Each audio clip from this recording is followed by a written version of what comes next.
जय जय श्रीमन नारायण। मैं सीता श्रीनिवास। आज मैं आप सबको बताऊंगी वट सावित्री व्रत की पूजा विधि, शुभ मुहूर्त और कथा। ध्यान से सुनिएगा। वट सावित्री अमावस्या के दिन सावित्री ने यमराज से अपने पति सत्यवान के प्राणों की रक्षा की थी।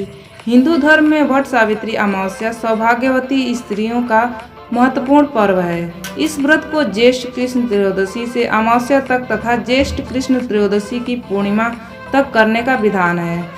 मान्यता है कि वट सावित्री व्रत करने से पति दीर्घायु और परिवार में सुख शांति आती है। पुराणों के अनुसार वट वृक्ष में ब्रह्मा विष्णु महेश तीनों का वास होता है।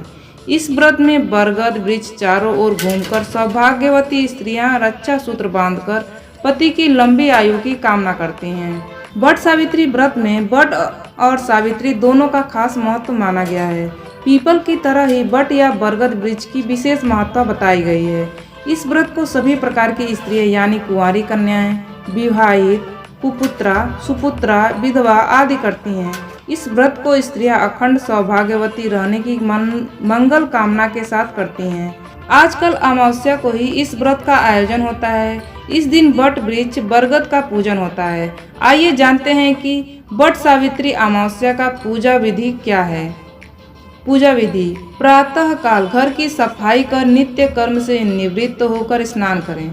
तत्पश्चात पवित्र जल का पूरे घर में छिड़काव करें। इसके बाद बांस की टोकरी में सप्त धान्य भरकर ब्रह्मा की मूर्ति की स्थापना करें। ब्रह्मा के वाम पार्श्व में सावित्री की मूर्ति स्थापित करें। इस प्रकार दूसरी टोकरी में सत्यवान तथा सावित्री की मूर्तियों की स्थापना करें। इन टोकरियों को वट वृक्ष के नीचे ले जाकर रख दें। इसके बाद ब्रह्मा तथा सावित्री का पूजन करें। तत्पश्चात सावित्री तथा सत्यवान की पूजा करके बड़ की जल में पानी दें। पूजा में जल, मौली, रोली, कच्चा सूत्र, भिगोया हुआ चना, फूल तथा धूप का प्रयोग करें।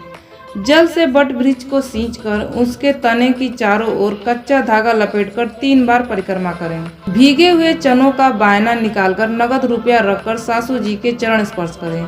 यदि सास वहाँ न हो तो बायना बनाकर उन तक पहुँचाएं। वट तथा सावित्री की पूजा के पश्चात प्रतिदिन पान, सिंदूर तथा कुमकुम से सौभाग्यवती स्त्री के पूजन का विधान है।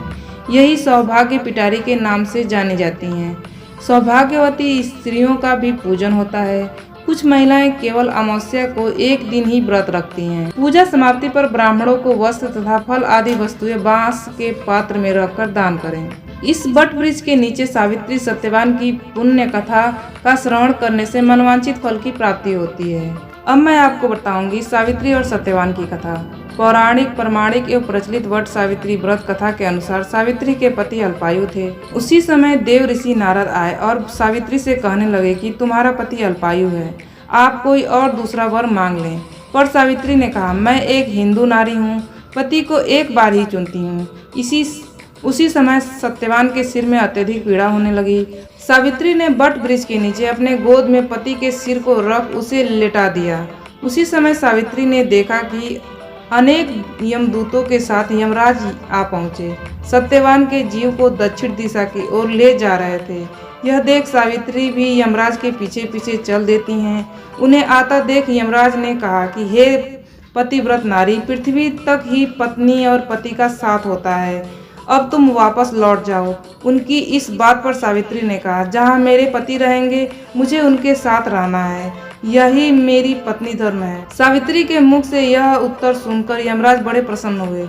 उन्होंने सावित्री को वर मांगने को कहा और बोला, तुम्हें 3 वर देता हूँ, बोलो तुम कौन सा वर मांगना चाहती हो। तब सावित्री ने सास ससुर के लिए नेत्र ज्योति मांगी, ससुर का खोया हुआ राज्य वापस मांगा और अपने पति सत्यवान के 100 पुत्रों की मां बनने का वर मांगा। सावित्री के यह तीनों वरदान सुनने के बाद यमराज ने उसे आशीर्वाद दिया और कहा, तथास्तु, ऐसा ही होगा। सावित्री पुनः उसी वट वृक्ष के पास लौट आई जहां सत्यवान मृत पड़ा था। सत्यवान के मृत शरीर में फिर से संचार हुआ। इस प्रकार सावित्री ने अपने पतिव्रत धर्म का पालन किया।